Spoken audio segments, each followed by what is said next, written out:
Marins, 42 anos, 25 anos de carreira e mais um pouquinho. É muito tempo de carreira para pouco tempo de idade.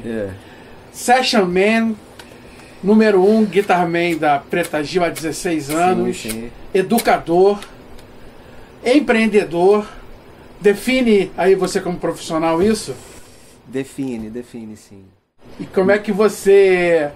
Como é que essa história começou lá atrás? Isso, você tinha música na família ou você foi o primeiro? Como é que a música surgiu? Assim, na realidade o meu pai, ele ouvia música demais, assim. Meu pai era um cara que arranhava um pouquinho de violão, mas ele era um apaixonado por música, assim. E ele tinha uma coleção de vinis, assim, extensiva, e ele era meio audiófilo, assim. Ele tinha uns sistemas de som irados, assim. E ele me mostrou muita coisa boa, assim, desde o começo. E meu pai gostava muito de rock clássico, que eram as músicas da adolescência dele, e de country music. Então eu sempre fui muito ligado à música americana, música inglesa, muito por causa do meu pai, assim, porque ele ouvia música brasileira beça e tal, mas ele também tinha aquela influência grande dos Beatles, que era a banda que ele mais gostava. Então a gente ouvia Beatles o tempo inteiro. E você, qual é a lembrança que você tem? De quantos anos de idade você já começou desde bem criança, porque a minha avó, ela começou a estudar piano e falou, minha avó era muito minha parceira, falou, você não quer aprender piano e tal? Eu tô entrando na aula, vamos, eu fui por causa dela, eu fiz 7 anos de piano clássico. E na realidade, paralelo à aula de piano clássico, eu comecei a aprender um violãozinho, mas ainda não era aquilo exatamente que eu queria, porque eu já gostava de rock, né? Já era um cara muito ligado em rock and roll. E no conservatório não tinha amplificador com distorção, né? Então isso foi uma coisa engraçada. O professor era ótimo, ele era saxofonista, nem era um professor de guitarra, mas era um ótimo professor que me mostrou muitas coisas interessantes no jazz, a música brasileira, mas ainda assim aquilo não era o que eu queria no momento. Eu já estudava piano e gostava muito, até que um amigo meu, que é o Fábio Viseu, que é meu parceiro desde o começo, um dos meus melhores amigos, falou, não, a gente vai montar uma banda de Beatles. E eu tinha 10 anos. Eu tocava guitarra, cantava e tocava piano, né? A guitarra entrou aí? A guitarra começou a entrar aí. E os Beatles são fascinantes, né? Você começa a ouvir os Beatles e você fala, meu Deus, tipo assim, é uma coisa incrível, as composições e tudo que eles fizeram, o mundo da música mudou, né? Quando eles apareceram e depois que eles acabaram, o mundo não foi mais o mesmo. E assim, eu já tocava piano e cantava, mas era uma coisa muito de início, assim, era aquele... Eu era criança, eu tinha 10 anos, tocava piano, arranhava guitarra, o baterista cansava. Ele ia tocando, aí ele ia caindo no andamento, ele parava no meio da música, a gente, o que foi? Ele falou, vai que eu pego vocês lá na frente, tipo, era nesse nível, assim, de... Só que esse mesmo amigo meu, a gente, por conta a vida foi tomando outros rumos e tal, e eu fui desanimando, eu sou fissurado em esportes radicais, em surf, skate, sempre fui. Aí virei um skatista quase semi-profissional, participava de campeonato e tal. E esse meu amigo viu que eu tava meio que desanimando, falou, não, vou arrumar um professor de guitarra rock pra você. E ele arrumou esse professor, que nem era exatamente o rock que eu queria, porque eu gostava de rock clássico, eu não era muito hard rock, nunca fui, eu sempre fui muito mais pro blues, pro country, pro classic rock e tal.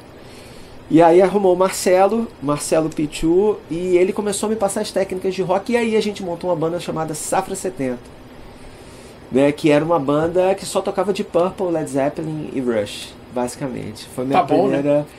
E foi a melhor coisa do mundo, assim, porque ali realmente eu vi que ao ouvir Burn e ouvir Tom Sawyer, eu tomei aquela... Eu já tinha a coisa dos Beatles, e aí quando eu ouvi Burn, eu falei, meu Deus do céu. Aí o Blackmore virou o meu Guitar Hero número 1. Virou a chave, né? Virou a chave. Ali eu falei, meu Deus do céu, é isso aí que eu quero. Era outro tipo de música que você ouvia, apesar de ser rock and roll, que era os Beatles. Sim. Mas a guitarra não era tão... Era, mas não era, assim, eu só fui entender a guitarra dos Beatles anos depois, quando você amadurece. Exato. Quando você é adolescente, você quer uma guitarra muito mais exótica e Exato. muito mais exuberante. O Blackmore tinha tudo que eu gostava. Ele tinha uma coisa de blues, ele era um guitarrista que tocava de forma muito clara. E a gente montou essa banda chamada Safra 70, com grandes amigos, todo mundo muito novinho e tal, mas aquilo ali foi o gás para eu realmente nunca mais abandonar, assim, foi tipo o momento, foi o insight, eu falei, cara, vou fazer isso pro resto da minha vida. Ferrou, tipo. E nunca voltou atrás? E nunca mais voltei atrás. Foi... Como é que foi o lance da... Olha, cheguei... Pai, mãe, vou ser músico. Oh, meu Deus. Não, olha, lá em casa foi o contrário, porque a minha avó me estimulou. Eu tinha um tio que tocava muito piano e acordeon de forma autodidata. Meu pai gostava de música, então o apoio à minha dedicação à música sempre foi dentro de casa. Nunca tive problema com isso, assim. Meus pais sempre me influenciaram. Não, meu filho, você tem que fazer o que... Eles viam que eu tinha gosto, que eu tinha jeito, e eles viam que eu amava aquilo que eu vivia, aquilo de uma forma muito, muito apaixonada, sabe? Então era inevitável. Eu larguei o skate, né? Que eu sou apaixonado até hoje. Não é uma coisa que dá pra andar junto, skate e não guitarra, dá, né? Eu tentei voltar até agora. Porque... Exatamente. Olha o meu dedo torto. Eu, na realidade, voltei a andar de skate agora, há pouco tempo atrás, e eu descobri que eu sei andar exatamente como eu andava. Muito louco isso, eu não esqueci, né? Até eu cair. Primeira vez que eu caí, eu vi que eu não tinha mais 15 anos. Né? Aí ali eu tive que passar uma semana com a minha mulher me levando para as gravações, eu com a perna assim, esticada, com o cotovelo ralado. Eu falei, eu vou voltar a surfar agora. Um pouco incompatível. Não, né? não dá. Mas quando eu era adolescente eu tive essa consciência, que eu me quebrava muito.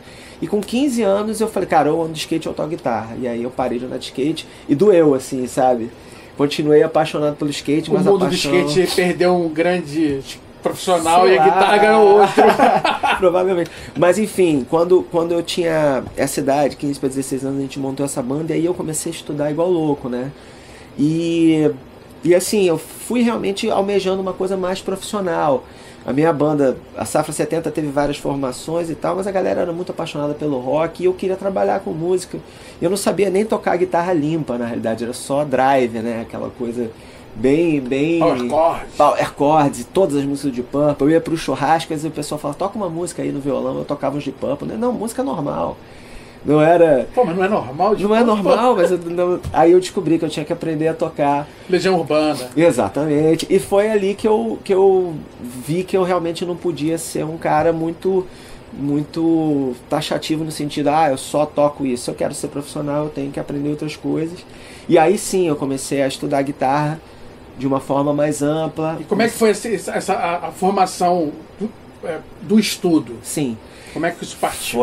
Ela foi muito autodidata. Eu tive muitos professores, eu fiz faculdade de música, mas eu nunca terminei nada, porque eu sempre trabalhei, na realidade.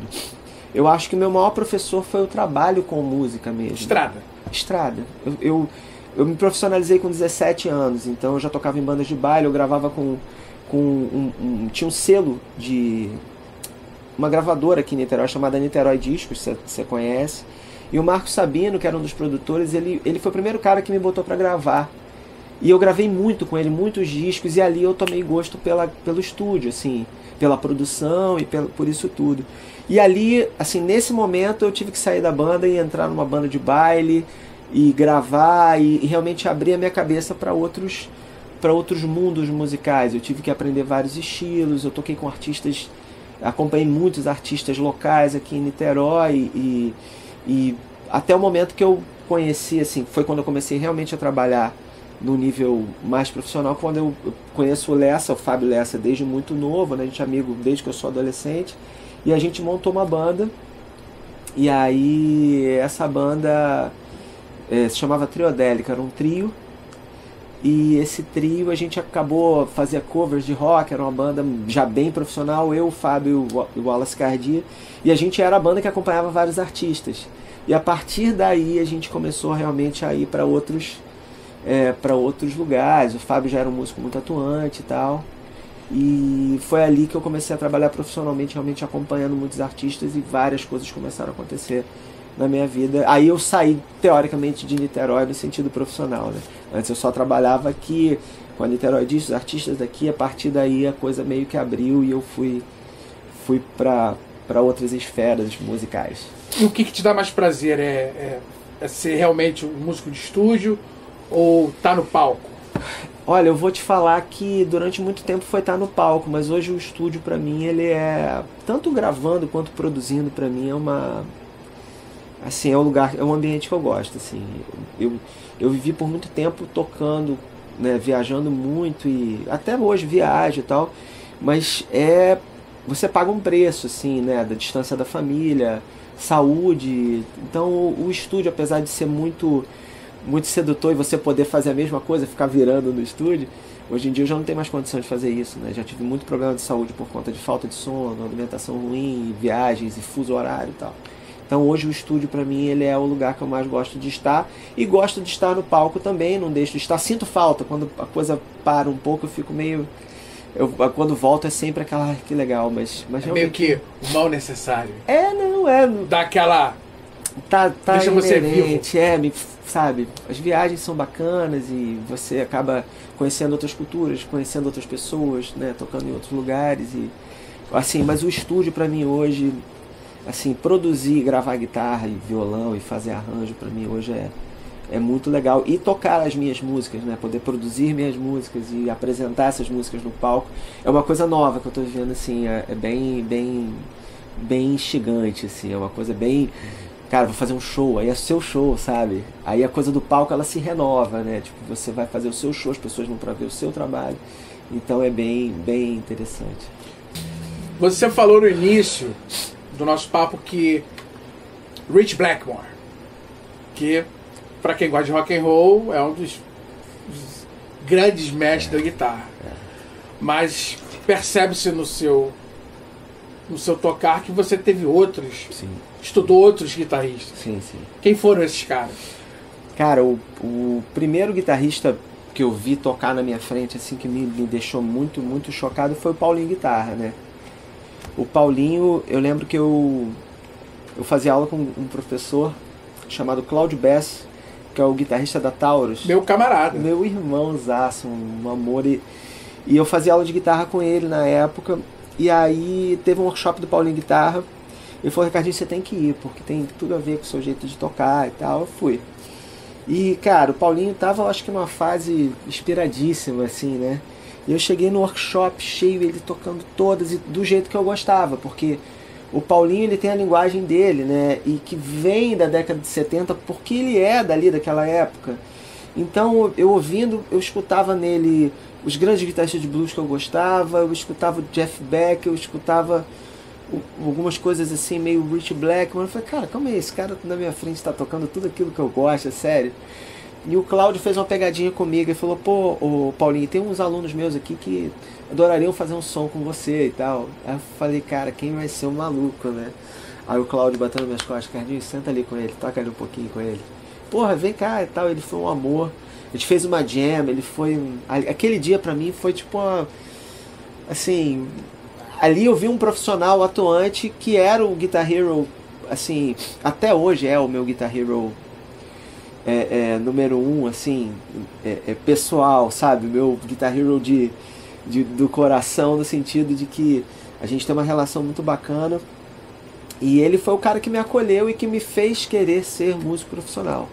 Ele na época tocava, tinha tocado com a Marina, com um monte de gente, mas ele estava tocando com o Ed Mota na época, muito auge, assim, do Ed Mota. E ele fez me interessar não só pela vida profissional de guitarrista, como pela guitarra base, funk. Paulinho é uma influência pra mim até hoje. Até hoje eu tiro coisas dele. Eu lembro que teve uma época que eu comprei 2 guitarras iguais que ele tem até hoje. Uma Fender American Standard preta e uma Gibson Les Paul Studio vinho. Eu comprei igual. Comprei o Turbo Overdrive, comprei o Dynacomp, comprei o Crybaby. Só não comprei o All-Star que ele usava na época, mas quase que eu comprei. Que ele só andava de All-Star. E eu vi que não era nada daquilo, porque o Paulinho, ele tocava daquele jeito em qualquer equipamento, em qualquer guitarra.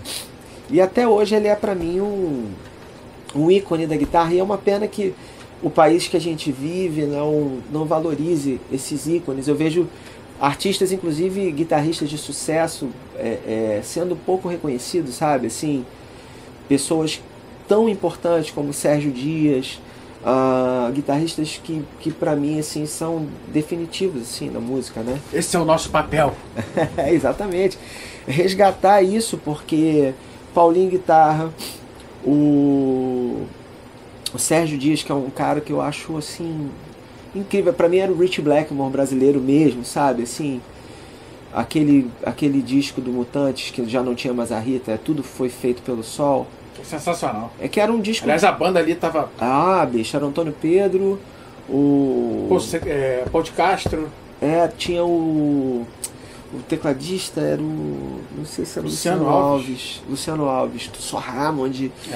E, cara, era uma coisa... Quando eu ouvi aquele disco, eu falei, cara, a gente tem que valorizar outro cara que pra mim é uma influência... Que é meu padrinho, inclusive, de casamento. Que é um cara que pra mim foi o primeiro Guitar Hero brasileiro, que é o Pepeu Gomes, né?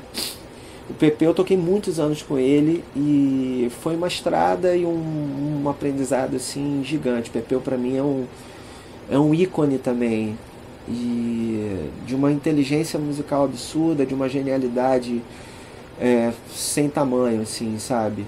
E todas as crias que vieram dele, sabe?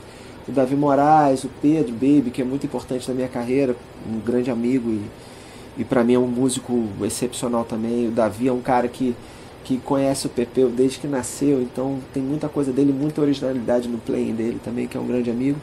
Fora o Celso Blues Boy, com quem eu tive o prazer de acompanhar numa turnê no Sul, que também era um grande, pra mim é um dos Guitar Heroes. Eu sempre tive uma coisa muito pro blues, né? Apesar de não ser um guitarrista de blues, né? Não me considero, e eu acho que para eu ser um guitarrista de blues eu tenho que ralar muito, assim. Eu digo que eu pretendo gravar um disco com 55 anos, daqui a uns 12 anos. Assim, vou começar a estudar. Já estou estudando, mas vou gravar um disco com 55 anos de blues, assim. Porque eu me acho muito pereba no blues, assim. Eu queria ser um grande bluesman, um grande countryman. E aí eu sei que eu tenho que ralar muito. Assim, o blues as pessoas não dão... principalmente os guitarristas, em grande parte, não dão o valor que o blues tem, assim, sabe? O blues, pra mim, ele é... A base, não é o começo, não. Eu acho que ele é tudo, né? Porque tudo veio, o rock veio do blues. E cara, pra mim, ser um guitarrista de blues um dia é um objetivo, assim. Eu acho que eu tô fazendo o caminho inverso, assim, né? Quanto mais eu amadureço, mais eu gosto do Clapton. Cara, o Clapton pra mim hoje é uma influência muito, muito, muito presente. Sabe? O Clapton pra mim é um cara que, como todo guitarrista de rock no começo, eu sempre gostei, mas eu tinha uma coisa, é muito simples, é muito isso. E você vai evoluindo, você vai vendo que ele que influenciou o Hendrix, ele que influenciou o Blackmore. Você vê que tem muito da tocada do Clapton, o Van Halen. O maior ídolo do Van Halen é o Clapton. Nossa, e tudo que o Clapton faz, a parte de composição, a parte do canto dele, o vibrato dele, que é pra mim uma influência absurda. Ele tocando violão de aço, sabe? Cara, o Clapton pra mim, ele tem umas composições muito heterogêneas, né? Muito engraçado. Por que é isso? Por que Clapton? Mas é por isso que eu acho que eu gosto, rapaz. Porque eu acho que ele consegue ser o Clapton em tudo. Em qualquer coisa que ele faz, em qualquer participação. O mais roots até o mais comercial. Aquele disco From the Cradle, pra mim, foi uma porrada, sabe? Sim. Quando eu ouvi, eu falei... Tipo... O cara fazendo tributo aos caras e conseguindo resgatar a leitura. A raiz. Eu acho que o meu caminho é um pouco esse, assim. Só falta eu aprender a cantar, né? Que eu sou um péssimo cantor, ou ainda não me descobri, sei lá. Mas como eu tenho essa coisa muito da produção, eu acho que a tendência é cada vez ir mais para uma coisa mais guitarrística, artística e produção, e ficar nas internas e tal. Outro guitarrista, perdão, não posso esquecer esse, é o Torquato Mariano. O Torquato, pra mim, ele é um cara que...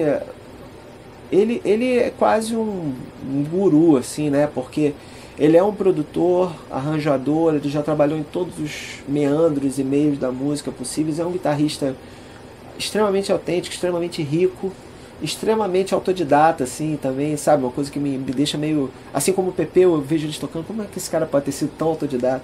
O cara que aprendeu, sabe... na vida, tocando, e o Torquato, além de ser um amigo, assim, e todos que ele influenciou, sabe, assim, o Vini Rosa, pra mim, eu acho que é o cara, assim, que eu vejo tocar que mais me impressiona, assim, o Vini Rosa, pra mim, é um monstro, assim, e também é um grande produtor. Eu acho que eu tô indo muito pra essa veia. Você tem o Tavinho Menezes, que que hoje toca com o Lulu, que é guitarrista do The Voice também, que é sabe, um músico como nenhum. E assim eu posso citar vários, assim, que eu admiro. O Schwab é um cara que eu vi nascer musicalmente. Eu estudava com a minha irmã, dei aula para ele no começo, a gente ficou muito irmão, tivemos estúdios, produzi a primeira banda dele, eu vejo a evolução dele como artista. Ele é um cara que me inspira, assim, tudo que eu vejo eu acho incrível. Kiko do Roupa Nova, que vocês acabaram de entrevistar. Kiko pra mim, cara, sei lá, não sei nem dizer. Sabe, a gente não pode esquecer, sabe, desses caras, porque eles foram os caras que quebraram a pedra, né? Que criaram coisas, que fizeram os guitarristas brasileiros se apaixonarem, né, pela música, assim. Assim, não posso estar esquecendo. A primeira geração. Sabe, os caras dos Guitar Heroes, né? Dos Guitar Heroes brasileiros.